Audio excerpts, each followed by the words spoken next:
लेकिन अब बताइए कि कौन गाली सुन के काम करेगा? पूरे दुनिया में कहीं ना माँ बहन है कि नहीं इनके घर में? पूरे दुनिया में कहीं, पूरे दुनिया में ऐसा कहीं नहीं होता है। न्याय का ये गुहार है सर, आप लोग के माध्यम से, मीडिया की, आप लोग लोकतंत्र के चौथे स्तंभ, हम लोग का बात। झारखंड रक्षा शक्ति विश्वविद्यालय में सोमवार को तृतीय एवं चतुर्थ वर्ग के कर्मचारियों ने प्रदर्शन किया। उनका कहना था कि उन्हें पहले जो मानदेय मिलता था वही मिलना चाहिए, बल्कि वह अधिक उम्मीद रखते हैं क्योंकि कई वर्षों से मानदेय में बढ़ोतरी नहीं हुई है। विश्वविद्यालय की स्थापना के समय से वे संविदा पर कार्यरत हैं। विश्वविद्यालय की स्थापना के समय में वे संविदा पर कार्यरत हैं। बताया गया कि विगत दिनों फ्रंटलाइन कंपनी के अधिकारियों के साथ विश्वविद्यालय प्रबंधक ने बैठक की थी। उसमें कहा था कि वह अब से उक्त कंपनी के कर्मचारी होंगे और मानदेय 6,700 मिलेंगे। इसका सभी कर्मचारियों ने एक स्वर में इनकार कर दिया। झारखंड रक्षा शक्ति विश्वविद्यालय के registrar doctor colonel Rajesh Kumar व सहायक डॉक्टर सुमित गुप्ता के खिलाफ महिला कर्मियों ने अभद्र व्यवहार करने का आरोप लगाते हुए इसकी शिकायत उच्च एवं तकनीकी शिक्षा विभाग के प्रधान सचिव राहुल पुरवार से भी की थी। इसमें 20 कर्मियों ने हस्ताक्षर भी किए थे। राजभवन सचिवालय से भी जांच का रिपोर्ट देने का निर्देश प्रभारी कुलपति को दिया गया। पीड़िता का आरोप है कि उसे कार्यालय कक्ष में बुलाकर ड्यूटी का डिटेल मांगा। नोटबुक दिखाने पर रजिस्ट्रार ने इसे मुंह पर दे मारा। महिला कर्मी ने रजिस्ट्रार पर गाली देने का भी आरोप लगाया है। सभी कर्मियों ने एक पत्र राज्य महिला आयोग सीएम सचिवालय को भी दिया है। वर्तमान कुल सचिव कर्नल राजेश कुमार ने इस पर सफाई दी है। यहाँ तक कि पेमेंट कम करने के लिए क्या इस विषय पर आप बोलना चाहिए? देखिए, झारखंड रक्षा शक्ति यूनिवर्सिटी जो झारखंड प्रदेश का बड़ा ही प्रीमियम एंड प्राइम इंस्टीट्यूशन है और जैसा कि नाम से ही विदित है, ये रक्षा शक्ति विश्वविद्यालय डिफेंस यूनिवर्सिटी है और यहाँ पर अनुशासन को भी प्रधानता दी जाती है। पढ़ाई तो सर्वोपरि है।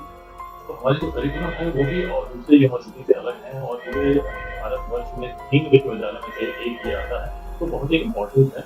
और उसी ढंग से हम लोगों को हिदायत भी मिली है। हमारा एक्ट भी और यूनिवर्सिटी से अलग एक्ट है और उसी हिसाब से यहाँ पर नियम कानून से काम होता है और बच्चे जो हैं यहाँ के वो पढ़ते हैं और अच्छी पढ़ाई करते हैं। हमारी फैकल्टी जो है वो सिलेक्टेड है, हमारे स्टाफ जो है वो सिलेक्टेड है। और जहाँ तक इनके प्लेसमेंट की बात है वो भी बहुत अच्छी हो रही है।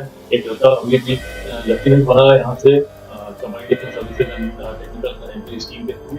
तो यूनिवर्सिटी जो है वो अच्छी कर रही है। यहाँ पे आज ही आपको बड़े सौभाग्य की बात है आपके जानने से बोलने में हमको अच्छा लग रहा है कि आज डॉक्टर सुमित गुप्ता साहब ये ऑर्गेनाइज किया है। उन्होंने ब्लड डोनेशन कैंप हमारी यूनिवर्सिटी में चल रहा है और बहुत उत्साह है।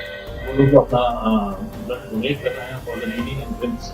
तो इस तरह से एक्टिविटीज भी चल रही हैं आउटडोर इंडोर अंडर क्लासरूम। अब जहाँ तक आपका सवाल है कि कुछ स्टाफ जो है आपको अप्रोच किए और उनमें थोड़ा सा रोष है और बता रहे हैं कि उन्हें पेमेंट का लेकर के, तो पेमेंट जो है वो विधिवत एक्ट के मुताबिक गवर्नमेंट ऑर्डर के मुताबिक मिल रहा है सबको और उसमें कोई फेरबदल अपनी मर्जी से करने का नहीं किया जा रहा है और जो भी है वो फाइल के ऊपर अप्रूव करके और नियम कानून से दिया जा रहा है जो दूसरे ऑर्गेनाइजेशन में है स्केल अनस्केल ग्रेड 4 ग्रेड 3 लाइक। तो उसमें किसी को सेंस ऑफ सेटिस्फैक्शन नहीं है तो उसके बारे में टिप्पणी करना मेरा काम नहीं है और हम समझ नहीं सकते हैं जो हमसे मिल रहा है उसको बताते हैं समझाते हैं। सर जैसे स्टाफ की जो सैलरी की बात है वो तो बात है, लेकिन यहाँ का स्टूडेंट यहाँ पढ़ाई कर रहे हैं वो लोग असल कुछ जा रहा है। सिलेबस का अकॉर्डिंग उनका पढ़ाई नहीं हो रही है, प्लेसमेंट नहीं मिल पा रहा है, सुविधाएं जो है वो उपलब्ध नहीं कराई जा रही है और आप बोल रहे थे तो पढ़ाई तो बहुत अच्छी हो रही है। मैं अपने बात पे अधिक हूँ। कुछ दिन पहले हमारे जो टीचर्स का सिलेक्शन हो उसमें विलम्ब हो गया था। सही शिक्षक का चयन हुआ हम लोगों का और बीच में जो सिलेबस इनकम्प्लीट रह गया था उसके लिए हमारे वाइस चांसलर साहब ने स्पेशल परमिशन दिया है। दूसरे यूनिवर्सिटी से जो हमारे पास से गेस्ट फैकल्टी आए हैं उनके थ्रू ये पूरा सिलेबस कंप्लीट किया गया। स्टाफ की कमी थी, स्टाफ को पूरा किया गया है और यहाँ तक कि आपको बताएं जो हम लोग चाहते थे कि वैसे स्टाफ जो यहाँ पे ऑलरेडी कार्यरत थे लेकिन बीच में उनकी संविदा उनका कॉन्ट्रैक्ट खत्म हो जाने के बाद ये जब नए बीसी साहब आए तो उनके आदेश से हम लोगों ने पुराने स्टाफ को बनाया कि उनको भी नौकरी मिल जाए और यहाँ उनका अनुभव हमारे काम आएगा। अभी अभी कितने टीचर्स हैं? हमारे पास एडिक्वेट टीचर्स हैं और जो टीचर्स की कमी है कुछ फैकल्टी में कुछ पेपर्स स्पेशल पेपर्स होते हैं जिसके लिए गेस्ट फैकल्टी की ही जरूरत होती है, केमिस्ट्री हो गया, लॉ हो गया, तो उसके लिए हम लोग बाहर बुलाते हैं। ये टीचर सर 3-3 चैप्टर सब्जेक्ट पढ़ाना है, ऐसा स्टूडेंट होगा। हाँ, नहीं तो एक जैसे मैनेजमेंट है तो मैनेजमेंट में आपको बताएं कि जिस कोर्स में मैनेजमेंट का सब्जेक्ट है सिक्योरिटी मैनेजमेंट, तो वो वहाँ क्लासेस लेते हैं। एक तारा भगत है हमारे यहाँ जो स्पेशल कोर्स है sponsored by government of Bharat, तो उसमें सारे टीचर्स जैसे इंग्लिश के हैं और भी टीचर्स हैं वो पार्टिसिपेट करते हैं, पढ़ाते हैं। तो वो तो है ही मल्टीपर्पज टास्किंग तो है ही टीचर्स को भी एंड करिकुलम भी है।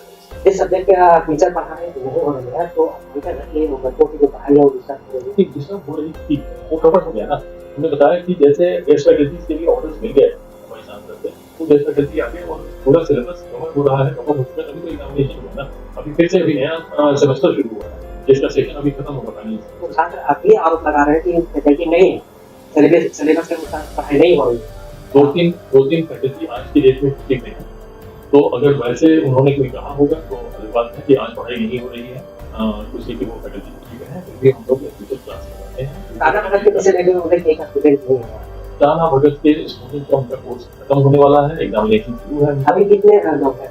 ताना भगत 33 अभी अवेलेबल है 33 स्टूडेंट्स हमारे यहाँ एनरोल्ड हैं और आज क्लास में आते हैं। 2-3 को प्रॉब्लम होता है कि काफी बीमार अगर होते हैं तो एब्सेंट रहते हैं, बाकी क्लास एक आखिरी सवाल ये जरूर, सैलरी का पार्ट जी क्या उसका आधार है, क्या प्रोसेस है? ये बोल रहे हैं कि भैया मेरा पेमेंट आधा कर दिया, इस बेसिस पे किया गया है, उनका सीधा होता वही है।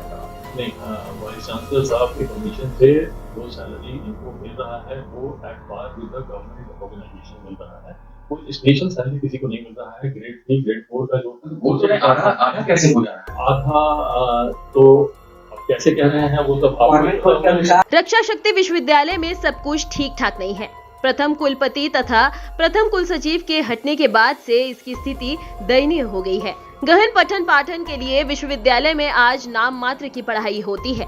विद्यार्थी कैंपस की जगह शहर में घूमते नजर आते हैं। परीक्षा औपचारिक मात्र रह गई है। इस दुर्दशा का कारण प्रशासनिक व्यवस्था है। अभी वर्तमान कुल सचिव कर्नल राजेश कुमार जांच के घेरे में है। पता चला है कि प्रधानमंत्री कार्यालय में उनके विरुद्ध शिकायत दर्ज की गई है। पहली शिकायत उनके कुलपति पद की अहर्ता को लेकर है, जबकि दूसरी शिकायत वित्तीय गड़बड़ी तथा उनके बाद जुबानी को लेकर है। कुल सचिव पद के लिए अर्हता नहीं होने के बावजूद उनके नाम का झारखंड लोक सेवा आयोग द्वारा अनुशासित किया जाना लोक सेवा आयोग को भी कटघरे में खड़ा करता है। हम चतुर्थवर्गीय कर्मचारी हैं। कहाँ पर? ये झारखंड राष्ट्रीय विश्वविद्यालय में। क्या दिक्कत हो रही है आपको? सर हम लोग के साथ शुरू से अत्याचार किया जा रहा है। जब हम लोग आउटसोर्सिंग में थे सर 2016 से, तो उसमें हम लोग को 5,000 रुपये दिया जा रहा था सैलरी। हाँ, उसके बाद जब हम लोग का सर 2020 के बाद जब हम लोग को यहाँ विभाग से किया गया, जिसमें PRK नायडू भी थे, यहाँ के वाइस चांसलर थे, उसके बाद हम लोग का सैलरी बढ़ा कम से कम 11,500 कुछ बढ़ा। उसके बाद जब हम लोग खत्म हुआ इस फरवरी में, जब हम लोग का संविदा जब हम लोग खत्म हुआ, तो उसके बाद हम लोग को फ्रंटलाइन कंपनी में डाल दिया गया और उसके बाद बोला जाता है कि तुम लोग का 6,000 में ही काम करना है, काम करो वरना यहाँ से भागो यहाँ से। अभी कितना मिलता है? अभी हम लोग को 6,000 रुपये मिल रहा है सर, मात्र 6,000। और उसमें भी सर एक आध दिन किसी के घर में कुछ काम पड़ जाता है तो उसमें नहीं आते तो उसमें भी हम लोग को सैलरी काट दिया जाता है। अब बोलता है कि तुम लोग क्यों काटा, बहुत 50 तरह का सवाल पूछा जाता है। बैठने के लिए सर जब लेडीज जो कहीं बैठ जाती है तो लोग को कुर्सी से छीना जाता है। 2 महीना का इसका पेट में बच्चा है सर, कहाँ गई कौन सी सर, ये 2 महीना का इसका पेट में बच्चा है सर। ये बोली कि सर हमको चेयर और चाहिए बैठने के लिए, तो लास्ट मार्च से कुर्सी इसको हटा दिया गया। ये कहाँ क्यों हो रहा है सर? ये हम लोग सर हमेशा सब अत्याचार किया जा रहा है सर। हम लोग सर एकदम हम लोग बोलते हैं सर हम लोग कुछ वेतन बढ़ा दिए सर, इतना महंगाई में सर गैस हर किसी का राशन पानी सब बहुत दिक्कत है, तो बोला जाता है तुम लोग मोदी से जाओ, द्रौपदी मुर्मू के पास जाओ, ये सब बोला जाता है। ठीक है, आइए महिला कौन है, कहाँ काम करती हैं? रक्षा शक्ति कब से कर रही हैं? सर 4 साल हो 4 साल हो गया।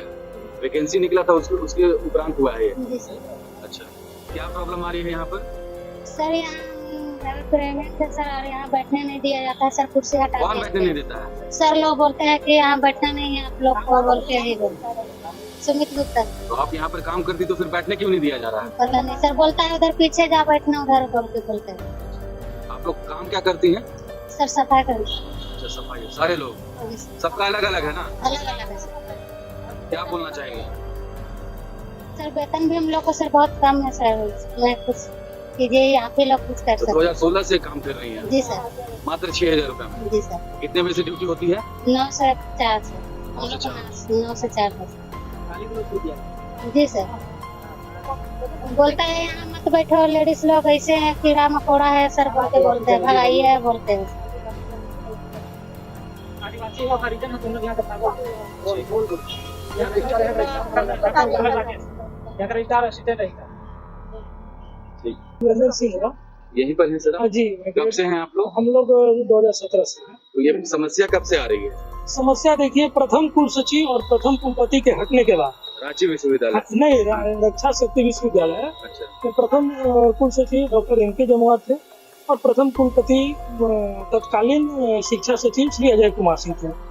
उन लोगों के अथक प्रयास से रक्षा शक्ति का निर्माण, देश का तृतीय विश्वविद्यालय की स्थापना की गई थी। बड़े ही लेकिन उन लोग एनके जमुआर को ऐसा छल प्रपंच करके हटा दिया गया। उनका अवधि विस्तार नहीं गया, तरह तरह के प्रोपेगेंडा लगा के तत्कालीन राज्यपाल द्रौपदी मुर्मू जी थी, उनके पास झूठ सच का ये दे दिया गया कि सिक्योरिटी गार्ड का लेटर उनके हाथों दिया गया। उसमें कोई दम नहीं था। चलिए ठीक है, वो हो गया, इनकी नियुक्ति हुई। तो उस समय सुमित गुप्ता यहाँ पे कॉन्ट्रेक्चुअल काम करते थे। उनको चोरी का इल्जाम लगा के तत्कालीन कुल सचिव कुछ उन्होंने यूनिवर्सिटी का फंड का गबन किया था, तो तत्कालीन कुल सचिव ने उनको बर्खास्त कर दिया था। उसके बाद इन लोग दोनों ने मिलकर किसी तरह जेपीएससी के माध्यम से वो यहाँ पे असिस्टेंट रजिस्ट्रार आए, और जब से वो आए अब पता नहीं क्या अंदर से कुनखा इस तरह का व्यवहार कर रहे हैं जो कि कहने लायक नहीं है। हम लोग कर्मी, हम लोग को क्या मतलब है? आपका अगर कुल सचिव के साथ व्यक्तिगत आपका क्या है वो आप जानिए, लेकिन उस पूरी तरह सरकारी संस्था को इन्होंने अपना व्यक्तिगत और निहित स्वार्थ के लिए पूरे यूनिवर्सिटी का बंटाधार कर दिया।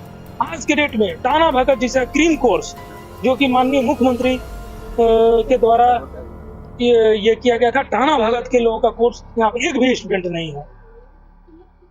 कितने एम्प्लॉय हैं टोटल आप लोग? यहाँ हम लोग ग्रेड 3 में 11 एम्प्लॉय हैं, ग्रेड 3 में और ग्रेड 4 में 20 एम्प्लॉय हैं, और बाकी registrar, assistant registrar, vice chancellor, ये सेक्शन ऑफिसर का 4 पद है, डिप्टी डायरेक्टर इस सब का पद है, तो उसका भी नियुक्ति नहीं हुई है। सीधा गाली गलौज किया। हाँ, बहन चोद, भादर चोद, ये कोई लैंग्वेज है? नहीं सर, दे रहे हैं तो तुम लोग साले बहन चोद कीड़े हो, तुम लोग साले नाली के कीड़े हो, तुम लोग जूता के अंदर ऐसे करके रहते हो। हराम खोरियत हो सर। हराम खोरियत किसको कहा जाता है? दिन रात खून पसीना करके हम लोग काम कर रहे हैं। हराम खोरियत की परिभाषा इनको समझाइए कि हराम खोरियत किसको कहा जाता है। अगर हम परिभाषा दे दिए ना सर, ये अपने दिन भूल गए। लेकिन चलिए, वो हम कहना नहीं चाहते। यही कब से आज आप लोग उग्र हो रहे हैं? उग्र हो रहे हैं कि हम लोग का पैसेंस का लेवल जवाब दे दिया सर। हम लोग को कोई सुन नहीं रहा है, और हम लोग एकदम या तो फिर अब सब जगह जाएंगे। तो पहले भी गए हैं लोग, सब चिट्ठी दिए हुए हैं, लेकिन कहीं से कोई न्याय नहीं मिला। अब पता नहीं, ये कहते हैं कि हमारा सब जगह पहुंच है। ये कहते हैं इन लोग दोनों कहते हैं कि हमारा सब जगह पहुंच है। Mister Sunit Kumar Gupta assistant registrar और डॉक्टर कर्नल राजेश रजिस्ट्रार। हमारी कोई व्यक्तिगत किसी से आप लोग बगावत कर रहे हैं, फिर एक्शन होगा। एक्शन क्या होगा सर? क्या होगा एक्शन? डर नहीं है आप लोगों को? नहीं, डर किस बात का? जो सच्चाई पर है ना, 24 कैरेट हम लोग सही है।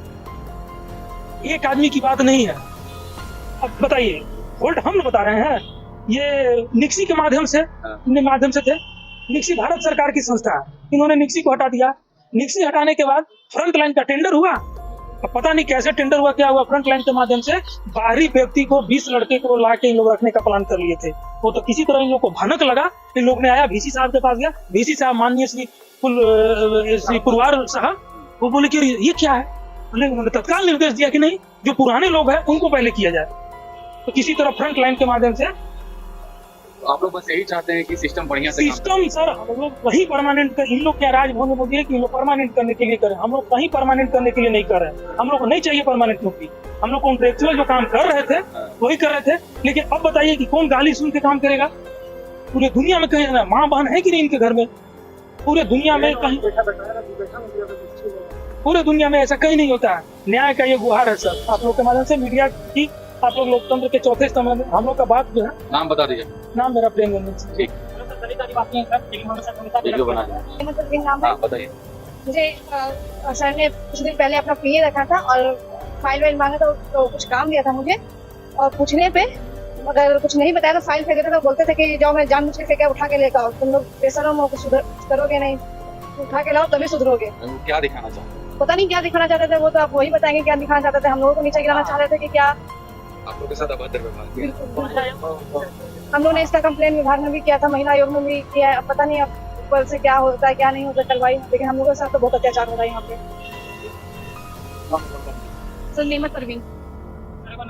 और पहले तो धन्यवाद कि आप लोग आए हैं यूनिवर्सिटी में, हम लोग को ये बोलने का मौका दे रहे हैं, क्योंकि हम लोग सारे स्टूडेंट्स यही चाहते हैं, लेकिन कोई डर से आ नहीं रहा है बोलने के लिए, क्योंकि उन लोग को यही डर है कि फाइनल ईयर है, कहीं रिजल्ट नहीं मिलेगा, हम लोग का प्लेसमेंट नहीं होगा, TC मिल जाएगा, तो इसीलिए बहुत लोग डर रहे हैं बोलने के लिए। पर सबको यही चीज बोलना है, यूनिवर्सिटी में हम लोग जब से आए, शुरुआत में टीचर्स थे, पढ़ाई अच्छे से हो रहा था, पर अभी टीचर्स नहीं आते हैं। जैसा हम लोग का सिलेबस डिजाइन किया गया उस हिसाब से हम लोग को प्लेसमेंट नहीं मिल रहा है, टीचर्स नहीं आ रहे, एक ही टीचर्स आ रहे हैं जो 4-5 क्लासेस ले रहे हैं, जिनको कोई स्पेशलाइजेशन नहीं है सब्जेक्ट का, और ना प्लेसमेंट है यहाँ पे। ये सारा इश्यूज हम लोग को फेस कर रहे हैं। हम लोग रोज टाइम पे आ रहे हैं पर टीचर्स नहीं, हम लोग क्लास में बैठ रहे हैं, इधर उधर घूम रहे हैं और फिर चले जा रहे हैं। हम लोग का फाइनल ईयर कितने फैकल्टी मेंबर हैं?